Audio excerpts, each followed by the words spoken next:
It's Sunday here at Southern's Ranch, and I'm finally able to get back to church. Yay! So we have missed 2 Sundays for sure, possibly 3. Can't remember. It's been quite a while. So it's a good thing, that we're able to go. While we still felt okay, we didn't want to get that stigma, if somebody got sick and blamed it on us. So we haven't been there for 2 Sundays. And today we get to go in. Yay! It's been such a long time. I know I have missed so much in Sunday school. I really enjoy Sunday school. I get a lot from it. So it's going to be interesting. Usually our pastor would give us the notes of the lessons that he has taught, so we could read up on there and get educated. Get educated in the good book. But anyway, so that's what we're doing today, is we're getting ready to go to church. Alright, see you later. Hi, welcome back to Southern's Ranch. It has been life. So I know it's been a while. A couple of weeks ago I had started a video, as you can see in the front. At the front, that was my Sunday, and I was going to follow in, and things went a little crazy. So my daughter had her first surgery a couple weeks ago. This is the second week post-surgery, and everything went great. She's done a fantastic job. She is so much braver than I am. And then this week, the end of last week, I noticed a mysterious lump on my leg. So that is making me queasy. I got some phobias. And so I do have an appointment scheduled. And at this point, I'm not as scared as I was. So,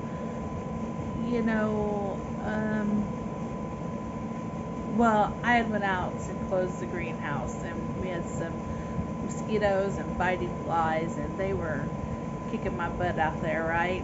And so when I come in, naturally, I was scratching, and I just happened to notice the lump on my leg, and there's no visual indication. You can't see it, you can't notice it. You would have to touch it to know that it was there.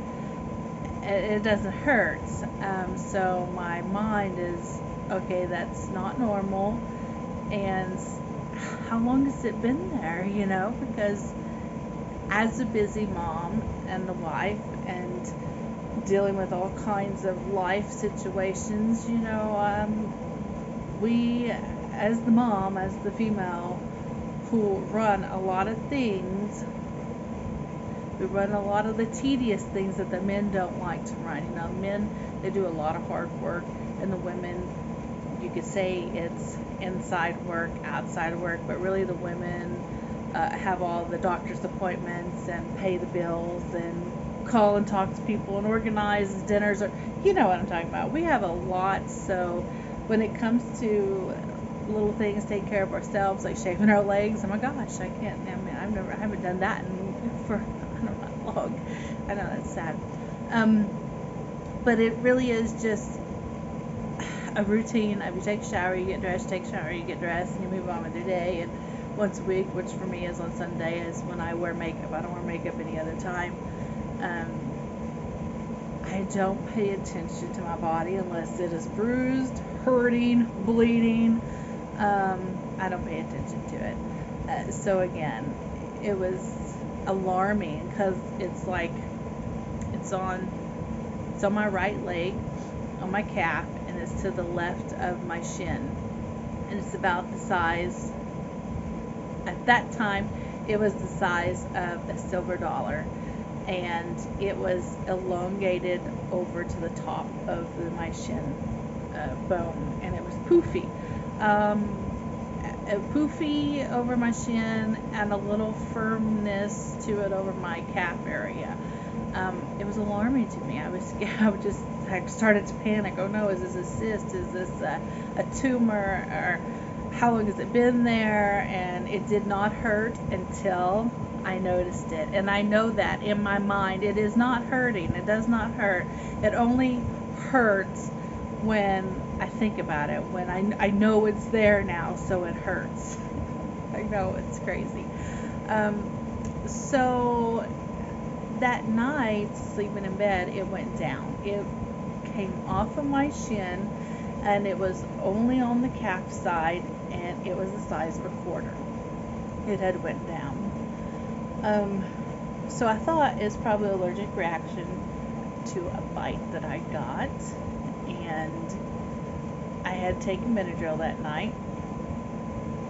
And then the next day, I decided to paint the outside of my door. So I was on my feet quite a bit that day, painting the door, and it was swelling up, and it got to like it was the first time I noticed it. And it is warm to the touch, but again, it doesn't hurt. It only hurts when I know it's there, and I'm like, oh no, it's getting bigger, oh gosh. So then later on that afternoon, I put on one of my husband's tube socks to give it the compression and to try to make me not pay attention to it. And it went down. And then that night, sleeping, it was down again. So then the next day, I wrapped it with an ace bandage, and it stayed down to the size of a quarter on my calf side. However, I did the first time that I had noticed, wrapped it in the ace bandage, I wrapped it going over to the right, and it moved the lump. Moved the lump over to my shin bone, and that gives me the heebie-jeebies. So I wrapped it over to the left, and it moved it back to my calf. So I know it's not a cyst, and it's not a tumor, and it's not a blood clot. All three of those, because of the fact it goes down and it moves, and it's not painful, and it's not discolored. And if it is fluid, it's in a weird area and acts funny. So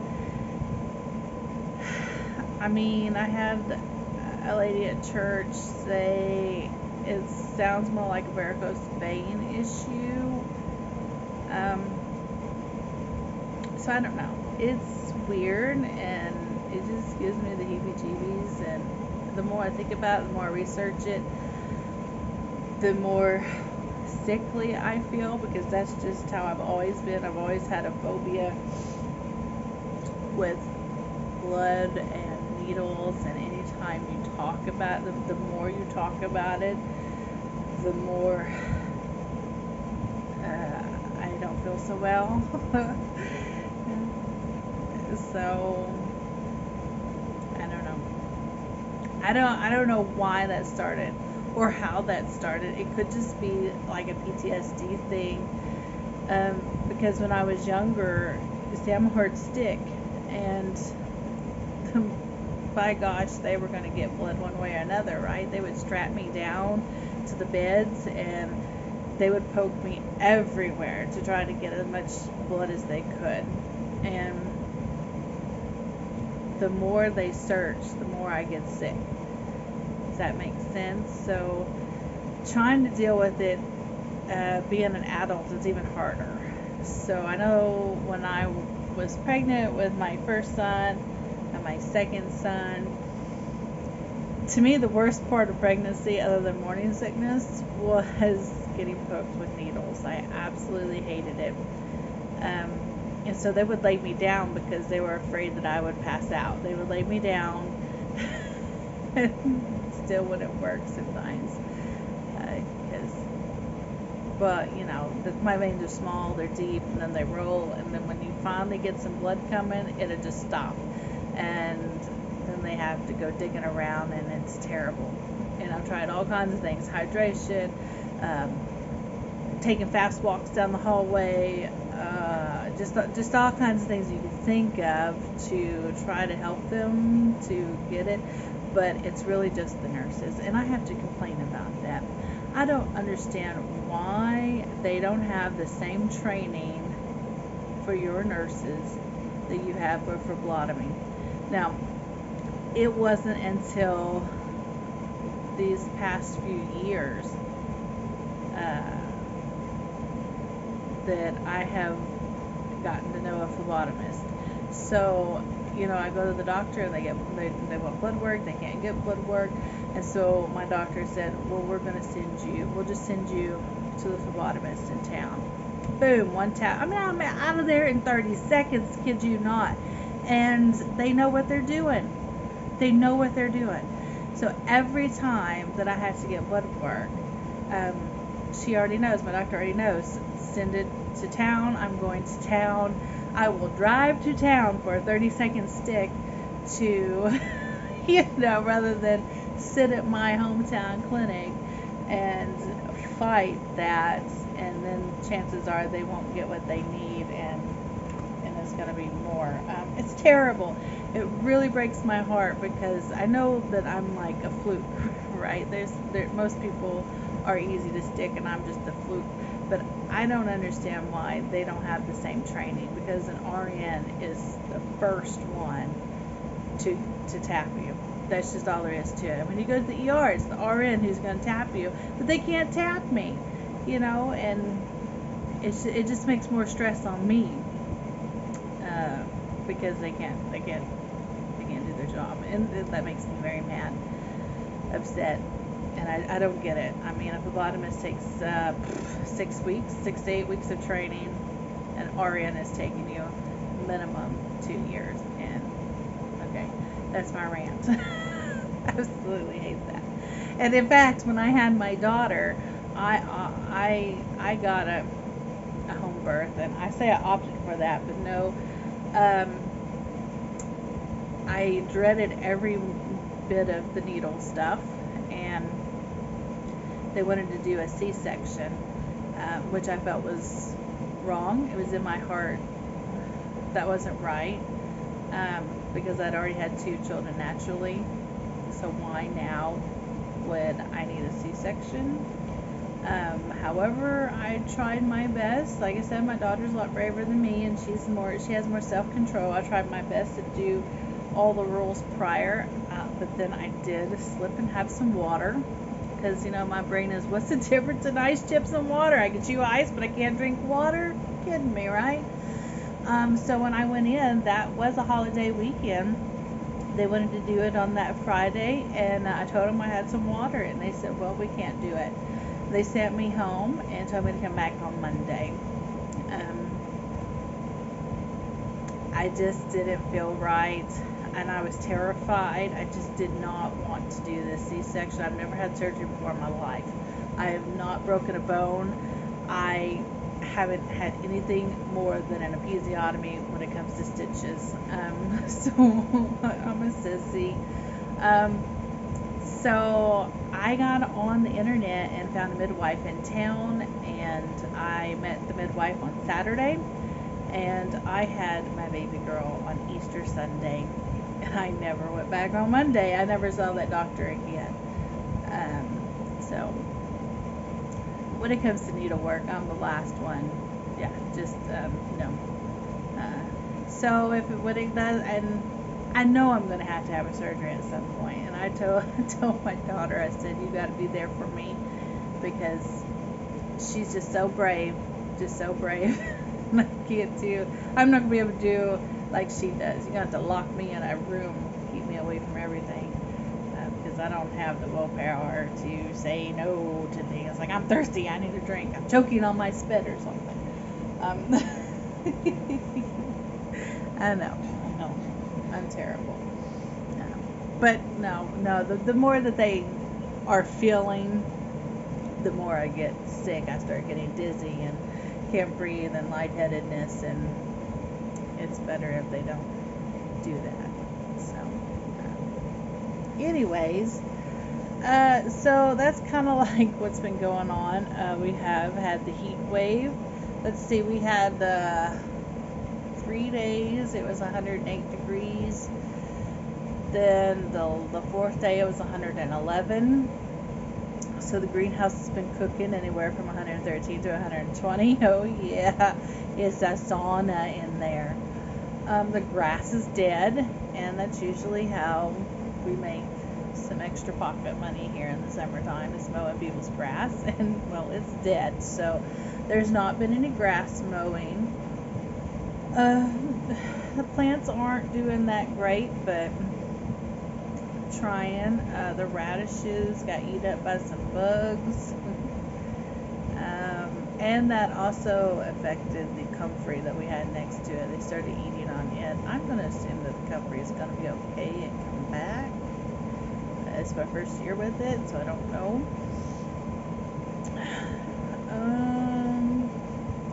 Yeah, so just about what you're probably also experiencing is just super hot. And you don't really want to stay out there and do much of anything. It's just come inside and play a game or something, you know. And of course, we've been just recuperating from surgeries and trying to get the house somewhat in order, the laundry done. I've tinkered with some crafts, learned a new art skill. Trying to catch up with all my videos that I watch, because, you know, I got a whole list of subscriptions and trying to keep up with everything, so I'm not too far behind. I picked up some extra rice and sugar. I don't know exactly where I need to be on that. It's like with most people who want to prepare and they don't have the money to prepare like that, so, you know, every day that we can do something, and every day that we might say, we're not going to buy that, we're going to buy this, and we're going to take a chance and just do that. Or in some cases, some people are putting it on a credit card, and some people are applying for those high interest credit cards to do just that. And as long as you've done your research and you've watched some videos about that, you know, you have to do what you have to do, regardless of what people think. And sometimes, you know, it's like, you know, it's a bad decision. You know, you shouldn't do this, but you really feel like it's your only way, it's your only chance to get something that you feel is for survival. And you do that, you take a chance. You have to weigh what is the worst of the worst, you know.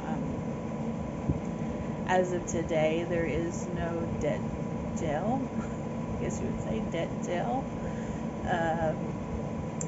As of today. So, but if that were to change, then, you know, you would be like, jail or death. You're starving. Your children's starving, or whatever. I mean, I don't know where you're coming from. For me, it's not as bad as some of you have it out there. I know it's coming because I see small little changes in my town, but it's not as bad as some. And